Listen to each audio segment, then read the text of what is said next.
నమస్కారం. ఈటీవీ 360కి స్వాగతం. ముందుగా ప్రధాన అంశాలు.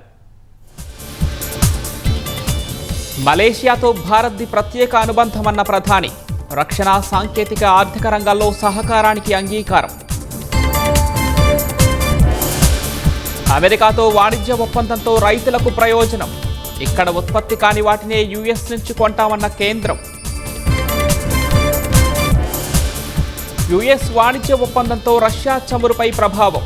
కొనుగోళ్లను క్రమంగా తగ్గిస్తున్న భారత ఇంధన సంస్థలు. దేవరపల్లిలో విద్యార్థుల అస్వస్థతపై నివేదిక కోరిన సీఎం. బాధ్యులపై అవసరమైతే క్రిమినల్ చర్యలకు ఆదేశం. కల్తీ నెయ్యి కారకులకు శిక్ష తప్పదన్న కూటమి నేతలు.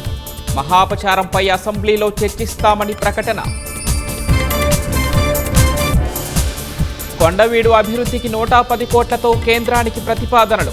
ప్రైవేట్ సంస్థల భాగస్వామ్యంతో తీర్చిదిద్దుతామన్న దుర్గేష్. గౌరవ్ గొగోయ్కి పాక్తో సంబంధాలున్నాయన్న అసోం సీఎం. అర్థం లేని ఆరోపణలంటూ తోసిపుచ్చిన కాంగ్రెస్ ఎంపీ. ఢిల్లీలోని పీరాగఢి బ్రిడ్జిపై 3 మృతదేహాల కలకలం. ఆత్మహత్య లేనని పోలీసుల అనుమానం.